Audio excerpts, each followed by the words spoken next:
नमस्कार दोस्तों, मैं डॉक्टर जयंती आप सबका अपने यूट्यूब चैनल जिया लिटरेचर में बहुत बहुत स्वागत करती हूँ। और आज मैं आपके लिए डॉक्टर सूर्य बालाजी की एक बहुचर्चित और बहुप्रशंसित कहानी सजा याफ्ता लेकर प्रस्तुत हूँ। तो चलिए सुनिए कहानी सजा याफ्ता।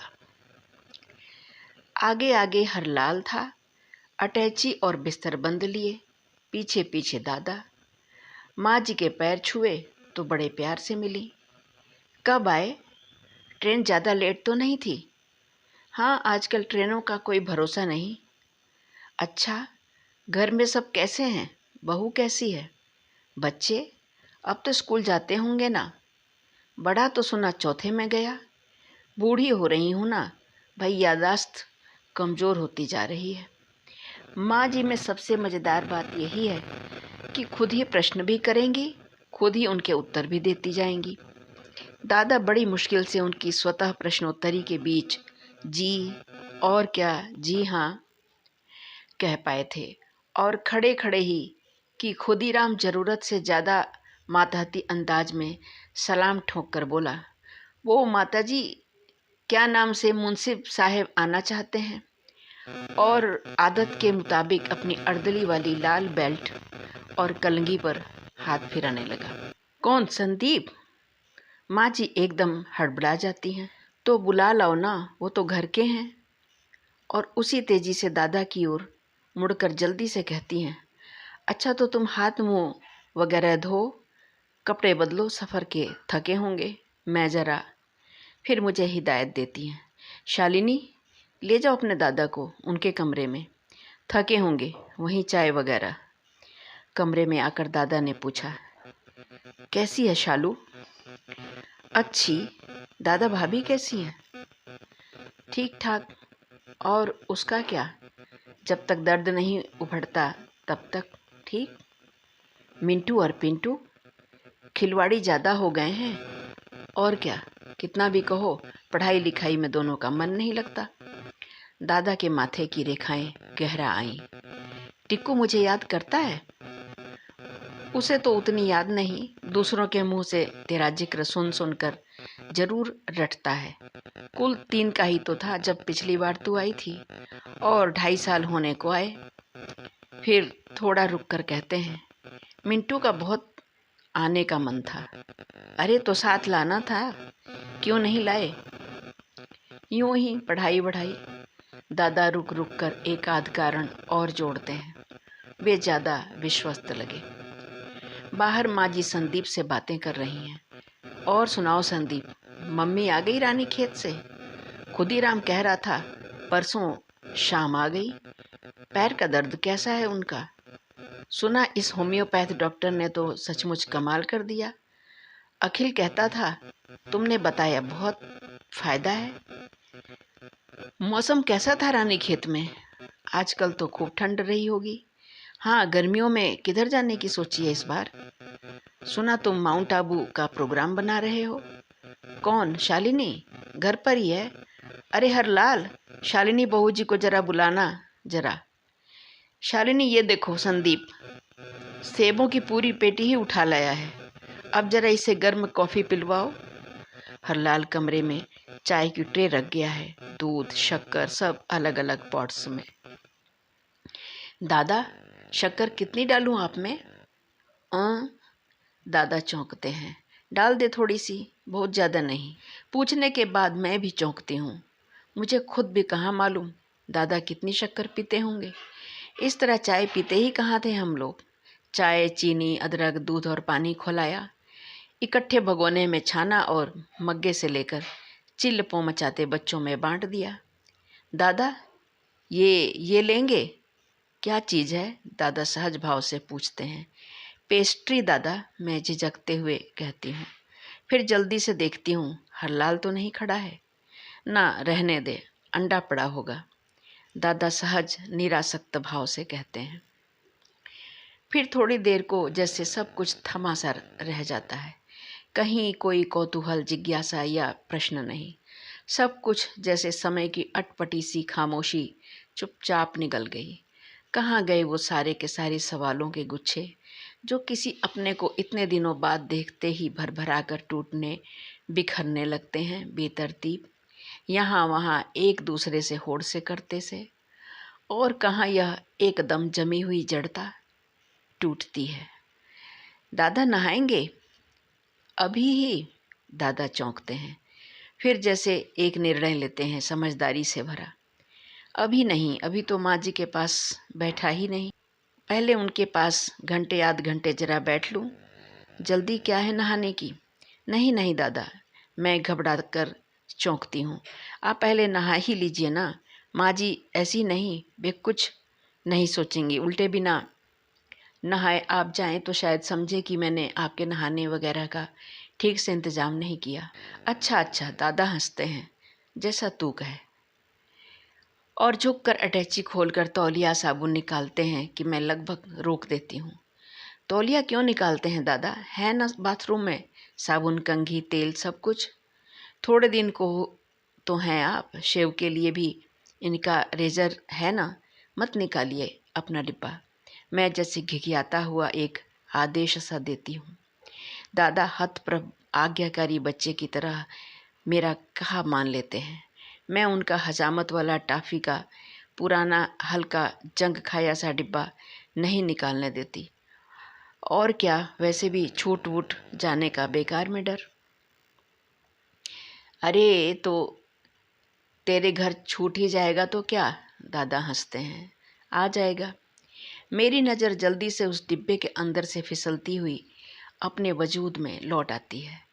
एक छोटी सी लेबल उखड़े तेल की शीशी, घिसा हुआ साबुन, कंघी, शेव करने का मैला सा ब्रश। हाँ, जाते तो रहते हैं यहाँ से मुंसिफ साहब, बत्रा साहब, कनोडिया साहब, उन लोगों के हाथों यह डिब्बा। मैं घबरा कर आंखें मूंद लेती हूँ। नहीं, यह डिब्बा यहाँ नहीं छूटना चाहिए। दादा नहा लिए? अरे कपड़े क्यों धोए आपने? वह है न माई? अरे नहीं, वह बूढ़ी बेचारी। और वैसे भी आजकल तो जब तेरी भाभी का दर्द उभरता है तो मिंटू टिंकू के कपड़े भी मैं ही धोता हूँ। मैं फिर से देखती हूँ कहीं हर लाल तो नहीं है। दादा ने बातें करते करते कपड़े पहन लिए हैं। मैं चौंक कर देखती हूँ दादा के कुर्ते पर पड़ी तमाम शिकनें। अब उतारने को भी कैसे कहूँ? कहने की हिम्मत जुटाने की कोशिश करती हूँ लेकिन नहीं कह पाती। अखिल बाबू दफ्तर में ही होंगे ना? अरे क्या कहते हैं दादा, कहने को बंगले के बाहर ही ऑफिस है, पर लोगों की भीड़ ऐसी रहती है कि 1 बजे तक भी वह कमरा पार कर घर में खाना खाने को आ पाएँ तो गनीमत। तो जाऊं जरा वहीं उनके पास हो आऊं? दादा सोत्साह उठते हैं। जाने भी दीजिए, मैं जल्दी से टोकती हूँ। कहाँ वहाँ भीड़ भाड़ में जाएंगे, बोर होंगे आप। आप कह रहे थे ना, तो बल्कि माँ जी के पास बैठ लीजिए। अपने संवाद की असहायता मुझे निरंतर त्रस्त करती चली जाती है। लेकिन दादा हर तरह से सहज हैं, खुश हैं। ठीक है, चल उन्हीं के पास बैठता हूँ। माँ जी अनदेखा करते हुए भी सरसरी निगाह डाल देती हैं दादा के कुर्ते पैजामे पर। बड़ी तरतीबी से हर शब्द में अपनापन घोल मीठा उलाहना देती हैं। शालिनी, यही खातिर की है तुमने बड़े भैया की? उनके कपड़ों में जरा आयरन तो कर सकती थी। सूटकेस में रखे रखे मुड़ तुड़ गए होंगे। मेरा सिर शालीनता से नहीं, अपराध बोध से झुक जाता है। अपराध बोध भी आयरन न कर पाने का नहीं, बल्कि इस स्थिति के पैदा हो जाने का। कैसी त्रासद होती है ऐसी स्थिति जब हर शब्द अपना अर्थ बदल देता हो। सवाल भी जवाब भी सिर झुका कर दिया गया। कहा ना, करने ही नहीं दिया कि क्यों बेकार परेशान होती हो। अरे तो अखिल का कुर्ता पजामा दे देना था, यह कोई गैर का घर थोड़ी है, उनका अपना ही घर है। माँ जी ने सतर्कता से हर शब्द पर रंग रोगन चढ़ाते हुए अपना मंतव्य जता दिया था। और दादा इस सारे संदर्भ से अनभिज्ञ, अबूझ, नादान आँखों से कभी मुझे कभी माँ जी को हतप्रभ हैरान से देखे जा रहे थे। अखिल दफ्तर से उठकर लंच पर आ गए। हेलो दादा। दादा ने अपने घुटनों की ओर बढ़ते उनके हाथ को वहीं समेटकर अपने हाथों से रोक दिया और निहाल हो लिए। सब ठीक ठाक दादा? दादा ने दोनों हाथ के इशारे से सुखी गदगद भाव जताया है।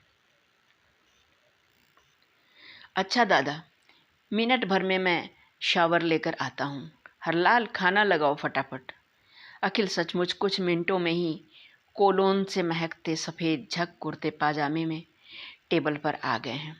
आते ही उन्होंने 2-4 डोंगे उठाकर पहले दादा से पूछा है, फिर अपनी प्लेटें भरनी शुरू कर दी हैं। दूसरे हाथ में घी चुपड़ी रोटी रोल कर उठा ली है। कर्ण और कनू ने भी वैसी ही रोटियां थाम रखी हैं। मुझे याद आता है बचपन में दूसरा हाथ लगाते ही दादा हड़क कर टोक देते थे, दोनों हाथ लगाती है, छी गंवारन कहीं की। एक हाथ से खाना खाते हैं, दाएं हाथ से खाना, बाएं से पानी। मैक्रोनी अच्छी बनी है, अखिल अपनी प्लेट में फिर से डालते हुए रुकते हैं। अरे दादा को दो। आप लेंगे दादा? मैं हिचकिचाती हूँ। क्या है? दादा भी अचकचाते हैं। अले आप मैक्रोनी नहीं जानते मामा जी? कनू अपनी पतली तीखी आवाज़ में तुतलाता है। अखिल पशुपेश में पड़े से लगते हैं। मेरी नज़र के बीच एक बेहद बोझिल खालीपन अपने पूरे बोझ के साथ जमा रहता है। लेकिन दादा, बच्चे की तोतली बात पर खुशी से निहाल हंस रहे हैं। हाँ कन्नू बाबू, हमने तो ये भाई मैक्रोनी वगैरह कभी खाई नहीं। सचमुच दादा किसी भी पूर्वाग्रह से मुक्त सरल निश्चल हंसी हंस रहे हैं। दयनीयता मैं अपने आप में घोल रही हूँ, उस हंसी में, अपनी कल्पना से। जिंदगी की इस सिचुएशन में न कोई खलनायक है, न खलनायिका, न कहीं घृणा, न ईर्ष्या, न द्वेष ही, शोषण, प्रताड़ना और संघर्ष की तो गुंजाइश ही नहीं। उल्टे इस स्थिति की शुरुआत ही मेरे भाग्य की पराकाष्ठा के रूप में हुई थी।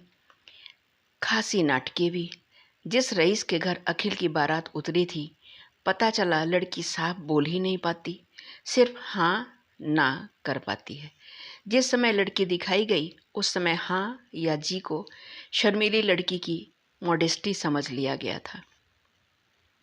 लेकिन अब अपने अपने खानदानों को लेकर बात तेवरों में बदल गई थी। यह भी कि बारात खाली लौटकर नहीं जाएगी। तभी किसी शुभचिंतक ने सुझाया था कि सिर्फ पैसे और बड़े नाम पर ना जाइए तो इसी मोहल्ले के एक अति सामान्य घर की बड़ी शालीन बहू मिल सकती है। बस दादा को फौरन बुलवाया गया। घर भर में किसी को विश्वास नहीं, हर किसी की आंखों में हैरत और ललक दोनों ही। दादा ने अपने स्वाभिमान की टेव रखी थी, थोड़ा तो समय चाहिए ही, पर अखिल ने बड़ी शालीनता से इनकार कर दिया था कि सिर्फ लड़की ही पाकर वे लोग उपकृत हो जाएंगे। बस बारात सोत्साह शालिनी बहू को लेकर बाइज्जत लौट आई थी। तब से आज तक शालिनी बहू की भावनाओं की बराबर कद्र की जाती है, पूरा ध्यान और सतर्कता बरती जाती है। यह घर उपकृत है मेरा, क्योंकि बरसों पहले मैंने इस घर की गिरती साख को आड़े वक्त यथास्थान सुशोभित कर दिया था, यानी कि जिंदगी के हर कॉलम में सही का निशान। सब कुछ झाड़ा पोंछा साफ सुथरा, लेकिन जाने क्यों हर झाड़ पोंछ के बाद कुछ टूट कर गिर सा जाता है। ठीक ठीक क्या, इसकी सही जानकारी नहीं।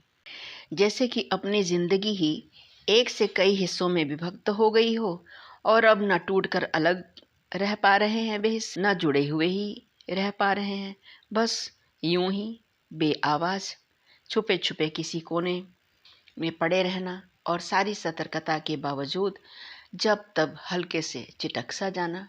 दादा परम संतुष्ट हैं सुख सुविधा से भरी मेरी पूरी खुशहाल जिंदगी देखकर, अखिल का दफ्तर और माँ जी का पूजा घर देखकर, कर्ण और कनु की कॉन्वेंटी अंग्रेजी तथा नौकरों चाकरों की मुस्तैदी देखकर। बच्चे अपनी अपनी किताबें लेकर बारी बारी उन्हें सोत्साह दिखा रहे थे। दादा ने पहले कर्ण की इंग्लिश की किताब लेकर बियर, भालू के मतलब पूछा। बियर क्या होता है? कर्ण चौंका, फिर बुक में देखकर दादा के उच्चारण पर जोर जोर से पेट पकड़कर हंसता हुआ बोला, बियर नहीं, बेर मामा जी।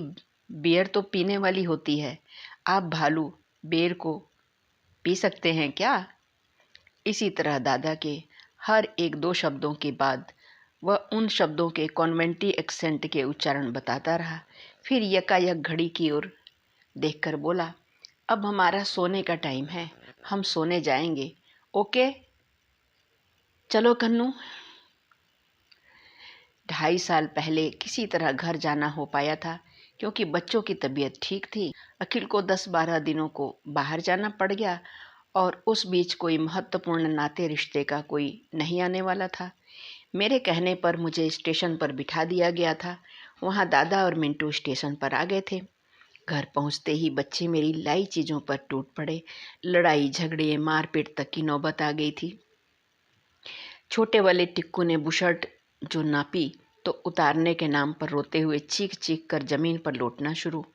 आखिर भाभी ने कान उमेट कर 2-3 चांटे लगाए, लेकिन तब दादा भाभी पर बिगड़े। कर्ण कनु दोनों हाथ पीछे बांधे हक्के बक्के से सब कुछ देखते रहे। दोपहर आइसक्रीम वाला बोला। मिंटू टिक्कू ने शोर मचाना शुरू किया। दादा खुश होकर जेब से पैसे निकालने लगे। उन्हें ज़्यादा उत्साह कर्ण और कनु को आइसक्रीम खिलाने का था, लेकिन कर्ण बड़े सर्द से लहजे में बोला था, हम बाजार की खुली आइसक्रीम नहीं खाते। मैंने फ़ौरन डांटा था, अरे ये वो वाली नहीं है, अच्छी वाली है, कागज़ में लिपटी। दोनों बच्चों ने आश्चर्य से मेरी ओर देखा था। हमेशा आइसक्रीम चाट चनाचूर वाले की आवाज़ के साथ ही घर में मचते शोर शराबे चिल्लपों को सुनकर एक दिन कनु भाभी से पूछ रहा था, आप घर में आइसक्रीम नहीं जमाती? अस्त व्यस्त आंचल से माथे पर पसीना पोंछती अंगीठी के सामने रोटियां सेकती भाभी ने उल्टे खुश होकर कनु की बलैयां ले ली थी। लो, हम भला आइसक्रीम किस में जमाएंगे? तुम्हारे घर तो बड़ा सा फ्रिज है, उसमें जमाते हैं ना। कनु ने फट से टोका था, तो आप फ्रिज खरीद क्यों नहीं लेती? लेकिन फिर तुरंत ही भाभी के उत्तर की प्रतीक्षा किए बिना बड़ी बुजुर्गियत से अपनी गलती सुधारी थी, लेकिन आपके पास उतने पैसे नहीं होंगे ना। भाभी हंसी थी। कनु और भाभी की बातचीत सुनकर दादा भी कमरे में से उठ आए थे और फिर वे लोग सबसे कहते फिरे थे, बच्चे की तोतली बातें कि कितना जहीन है कनु, कि इतना छोटा होने पर भी कितना समझता है। चारों ओर कनु की इक्लमंदी के चर्चे। और मिंटू तो पड़ोस के सारे घरों में कर्ण को घुमाता फिरा। जहाँ जो लड़का मिलता कहता, मेरी बुआ का लड़का है, क्लास 4th में ही है, लेकिन ऐसी इंग्लिश बोलता है कि तुम भी नहीं बोल सकते। तुम्हारी 8वीं की किताबें पूरी फर्राटे से पढ़ जाएगा। हिंदी तो इन्हें आती ही नहीं, बस इंग्लिश। एक दिन मुझसे छप्पर और बालक के मतलब पूछ रहा था। क्या जानते हो, हिंदी शब्दों के मतलब ये लोग अंग्रेजी में लिखते हैं। लड़के कर्ण और कनु के थोड़े पास आते, उन्हें अजूबी निगाहों से तौलते परखते और चले जाते। शालू ले, यह तेरी भाभी ने भेजी है। दादा लाल हरी नाइलेक्स की चुंदरी मेरे हाथों में थमा देते हैं। कर्ण कनु को भी बुलाकर बड़े प्यार दुलार से एक एक रंगीन बुशर्ट खरीदे हुए। दोनों एक सपाट थैंक्स के साथ पैकेट मुझे थमाकर बाहर दौड़ जाते हैं।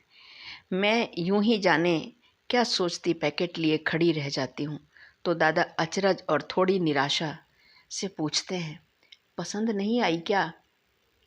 तेरी भाभी कह रही थी शालू पर अच्छी लगेगी।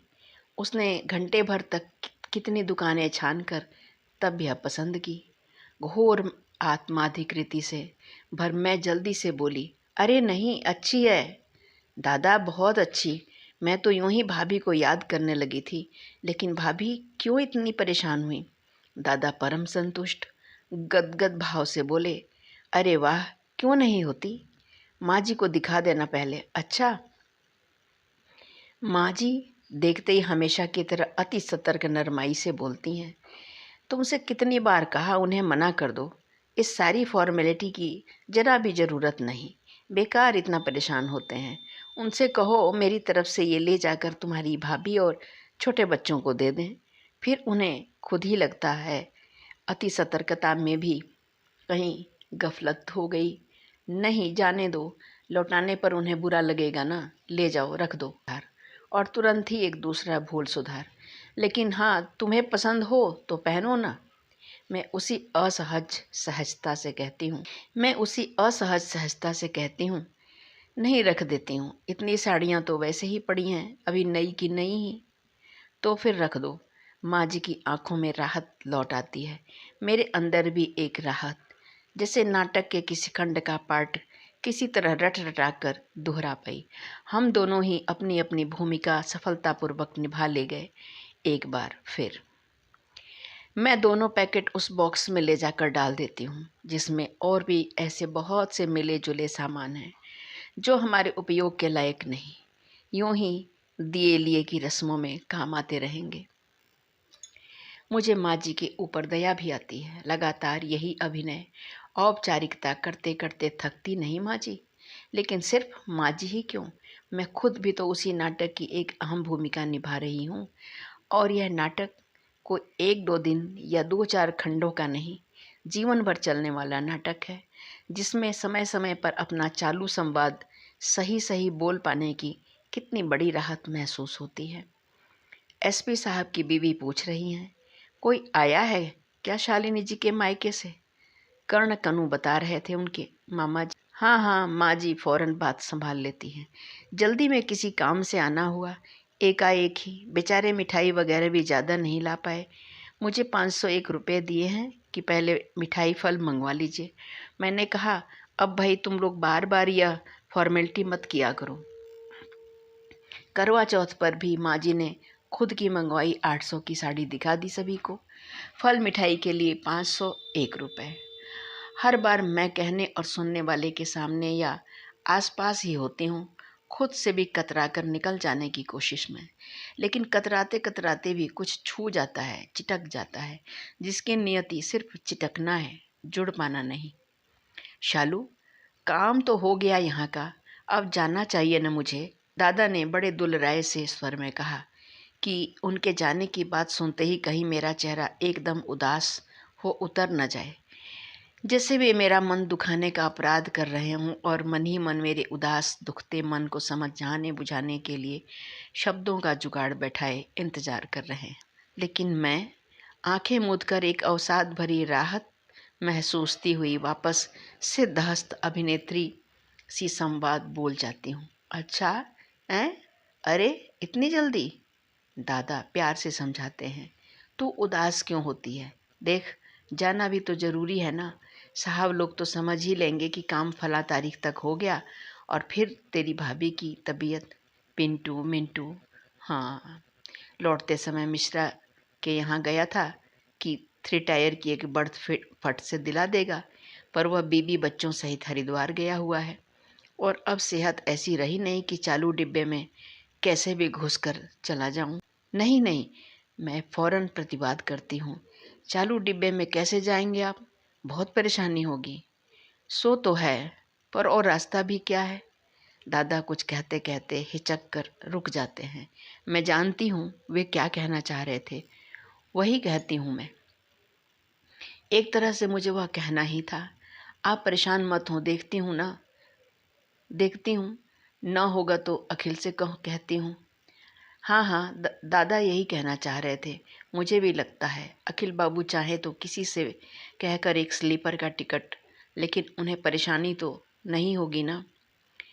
फिर उन्हें शायद मन में लगता है कि महज एक स्लीपर की टिकट की बात के साथ उनके बहनोई की परेशानी की बात सोचना, उनके रौब दाब और ऊंचे ओहदे का मखौल उड़ाना है। इतनी जान पहचान मातहत छेले चपाड़े जो दिलो जान से यही चाहते हैं कि साहब कुछ हुक्म तो करें, सेवा का मौका तो दें।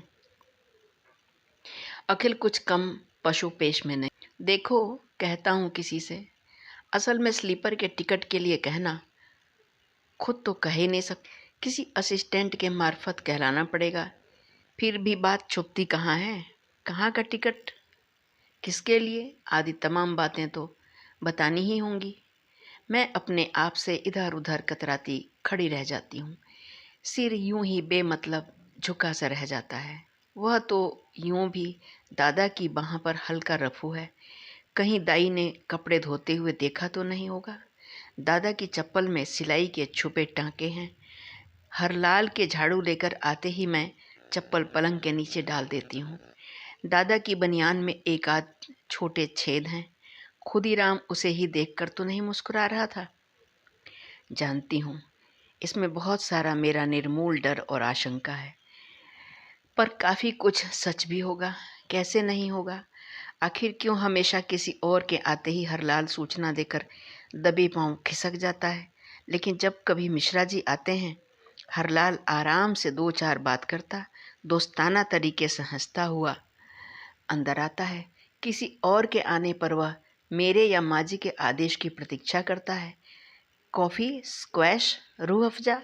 लेकिन मिश्रा जी के आने के बाद कुछ कहने के साथ ही बोल पड़ता, जी साहब लाए रहे हैं, और 5 मिनट के अंदर चाय के प्याले के साथ अलमारी में रखे नमकीन और बिस्कुट हाजिर कर देता है।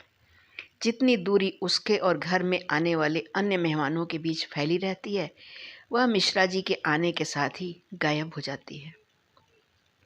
क्या समझता है वह उन्हें, अपने काफ़ी निकट? मिश्रा जी वही टेरेलिन की बुशर्ट पहनकर हमेशा आते हैं। वह दूर से ही देखकर कहता है माँ जी से, सरकार वो मिश्रा जी आए रहे हैं, बहू जी के मायके वाले। दादा जा रहे हैं। उन्होंने फिर वही बादामी वाली बुशर्ट और कत्थई पैंट पहन ली है। हरलाल ने उनका बिस्तर बंद उठा लिया है और माँ जी ने बड़े अपनापे से कहा है, अब यहाँ आते हो तो तुम्हें होलडॉल वगैरह ढोने की ज़रूरत क्या है, यह भी तो तुम्हारा ही घर है, अब से बिस्तर वगैरह लाने की ज़रूरत नहीं। दादा ने पैर छुए हैं उनके। खुश रहो, बड़ा अच्छा किया आ गए, ऐसे ही आ जाया करो कभी कभी। जी, दादा प्रसन्न होकर कह रहे हैं, अब तो इधर कुछ दिनों हर महीने 1.5 महीने पर आना पड़ेगा। अच्छा? माँ जी एकदम चौंक कर तुरंत अपने को संभाल ले जाती हैं। अच्छा तो है। फिर झटपट मन ही मन एक निश्चय ले मुझे इशारा कर देती हैं। मैं जल्दी जल्दी जाकर नए कुर्ते पजामे का अखिल का नया पैकेट लाकर माँ जी को थमा देती हूँ। माँ जी देने लगती हैं तो दादा अचकचाकर पीछे हट जाते हैं। अरे अरे माँ जी, मैं तो शालू का बड़ा दादा हूँ ना। यह आप क्या करती हैं? अरे हाँ हाँ, सब पता है, शालिनी से बड़े हो, मुझसे तो नहीं। अगली बार आना तो पहन कर आना, समझे? पता नहीं दादा कितना समझे कितना नहीं। स्टेशन पर हर थोड़ी देर पर 2-4 लोगों का हुजूम मिल ही जाता। अखिल को देखते ही, अरे आप यहाँ, किसी को सी ऑफ करने? अच्छा अच्छा, भाभी जी के ब्रदर। ट्रेन धड़धड़ाती हुई आकर रुकी तो दादा जानी पहचानी हड़बड़ी से बिस्तर बंद अटैची सहेजने लगे। अखिल ने सिगरेट थमी उंगलियों से उन्हें इशारा किया, जिसका मतलब था, हड़बड़ी न कीजिए, आपका सामान रख दिया जाएगा आराम से। तभी दादा कुली को फर्स्ट क्लास में सामान रखते देखकर चौंक जाते हैं। हड़बड़ाकर कुली को पुकारने रोकने की कोशिश करते हैं तो अखिल आंख के इशारे से रोक देते हैं। दादा फिर भी भौचक और परेशान ही नहीं, दयनीय होकर कह उठते हैं, अरे नहीं अखिल बाबू, मैं तो आराम से स्लीपर में। या अखिल फिर सख्ती से उन्हें कुछ आगे कहने को रोक देते हैं। इस बार वे मुझे इशारा करते हैं। मैं जल्दी से दादा के पास जा फुसफुसाती हूँ, दादा यहाँ कुछ मत कहिए, अगल बगल खड़े लोग सुन रहे हैं, जाने दीजिए, सभी लोग इन्हें जानते हैं। सचमुच अखिल के चेहरे पर तनाव की हल्की सी लकीरें खिंची हुई हैं, लेकिन दादा का आत्माभिमान चोट खाया सा कह रहा है, लेकिन लेकिन यह कैसे हो सकता है शालू, मैं तेरे अखिल के पैसों से। अच्छा ठहरो, मैं तुम्हारे किराए के पैसे। अखिल का चेहरा फिर खिंचता देख मैं दादा का जेब में पड़ा हाथ पकड़ लेती हूँ। वैसे मैं जानती हूँ दादा का उनकी जेब में पड़ा हुआ हाथ भी लाचार है फर्स्ट क्लास के किराए के पूरे रुपए निकालने में। ट्रेन धड़ धड़ करती हुई प्लेटफार्म छोड़ रही है। मेरी आंखों में आंसू नहीं। मैं दादा को भींचकर हल्के से सिसक नहीं पाती, और दादा फर्स्ट क्लास के डिब्बे में निरपराध सजा पाए कैदी की तरह लाचार खड़े हैं। किसी तरह उनका दायां हाथ उठकर 1-2 बार हिलता है, फिर नीचे झूल सा जाता है। याद करने की कोशिश करती हूँ, दादा को इतना दयनीय, इतना लाचार मैंने पहले शायद ही कभी देखा हो। अभी आप सुन रहे थे डॉक्टर सूर्य बालाजी की कहानी सजा याफ्ता। कहानी कैसी लगी और मेरा वाचन स्वर आपको कैसा लगा, ये आप बताइएगा कमेंट बॉक्स में। मुझे आपके कमेंट्स का बेसब्री से इंतज़ार रहता है। तो आपका दिन शुभ हो। वीडियो पर यहाँ तक बने रहने के लिए आपका हृदय से धन्यवाद।